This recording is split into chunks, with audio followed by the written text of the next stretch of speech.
నేలలో మునిగి ప్రమాదానికి గురైన వ్యక్తులకు ఎటువంటి ప్రథమ చికిత్సను అందించాలో జన విజ్ఞాన వేదిక వ్యవస్థాపకులు మరియు ప్రముఖ వైద్యులు డాక్టర్ వెన్నపూస బ్రహ్మారెడ్డి మనకు తెలియజేస్తున్నారు.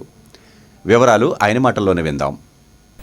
నీళ్ళల్లో మునగడం ఈతరాని వాళ్ళు ఎక్కువ సందర్భాల్లో నీళ్ళల్లో మునిగి ప్రమాదాలు కొని తెచ్చుకుంటారు. ఈత కొట్టడం వచ్చినటువంటి వాళ్ళు కూడా బాగా అలసిపోతే వీళ్ళకి కూడా ప్రమాదాలు జరగవచ్చు. ప్రవాహంలో ఉన్నప్పుడు బలంతాన ఈదితే ఎక్కువసేపు ఈదటం సాధ్యం కాదు. ప్రవాహంలో కేవలం చేతులు కాళ్ళు కదిలించడం ద్వారా వాళ్ళకు ప్రయాణం చేస్తూ ఒడ్డుకు చేరాలి. అంతేగాని ఎదురెదటం చేయకూడదు. ఎక్కువ శక్తిని కూడా ఖర్చు పెట్టకూడదు. స్విమ్మింగ్ పూల్లో కూడా లైఫ్ సేవర్ అనే మనుషులు ఉంటారు. అక్కడ ఈ మనిషి ఈదుతూ ఉన్న మనిషి బ్లూ కలర్గా మారినా, నెమ్మదిగా కాళ్ళు అడుక్కు దిగుతూ పోయినా, అంటే నిలువుగా మారినా ఇతను కొద్దిసేపట్లో మునిగిపోతాడని అర్థం. వెంటనే లైఫ్ సేవర్ నీళ్ళల్లో దూకి తను బయటికి తీసుకొస్తాడు. అలా చేయటం ద్వారా ప్రమాదాన్ని నివారించవచ్చు. పసిపిల్లలు ఆడుకుంటూ ఉంటారు తొట్ల దగ్గర, తల్లులు బట్టలు ఉతుక్కుంటూ ఉంటారు.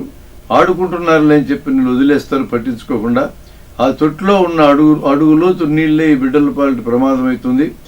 దాంట్లో ఆడుకుంటూ పడిపోతే కొద్దిసేపటి తర్వాత పిల్లలు శబ్దాలు చేయకపోతే వెనక్కి తిరిగి చూస్తే బిడ్డ చచ్చిపోయి ఉంటుంది. కాబట్టి ఈ జాగ్రత్తలు చాలా అవసరం. కొంతమంది పిల్లలు ఎక్స్కర్షన్ అనే పేరుతో నదుల్లోకి వెళ్ళి ఈత వచ్చి రాక నీళ్ళలో దూకుతారు. అక్కడక్కడ సుడిగుండాలను ఉంటాయి. మునిగిపోతే ఈదుకుంటూ బయటికి రావడం సాధ్యం కాదు. అందువలన నీళ్లలో ప్రమాదం జరగకుండా ఉండాలి అంటే ప్రతి విద్యార్థికి తప్పనిసరిగా ఈదటం నేర్పించాలి. అది విద్యలో భాగంగా, ఆటల్లో భాగంగా ఖచ్చితంగా నేర్పాలి. ఈత నేర్పించడమే కాకుండా వివిధ సందర్భాలలో, అది వాగులు కానీ, వరదలు కానీ, లేదా స్టడీగా ఉన్న నీళ్లు కానీ, ఇట్లాంటి సందర్భాల్లో ఏ పద్ధతిలో ఈదాలా అనే విషయాలు కూడా వాళ్ళకి నేర్పించాల్సిన అవసరం ఉంది.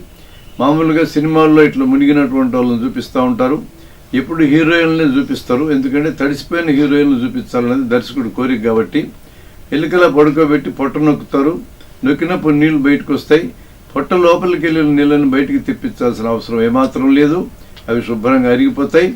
అలా ఎలుకలా పడుకోబెట్టి తిరుగులో లేని వ్యక్తిని పొట్ట నొక్కడం ద్వారా నీళ్లు బయటికి తెప్పిస్తే ఈ నీళ్లు ఇప్పుడు ఊపిరితిత్తుల్లోకి పోయి ఊపిరాగిపోయి చచ్చిపోయే ప్రమాదం ఉంది.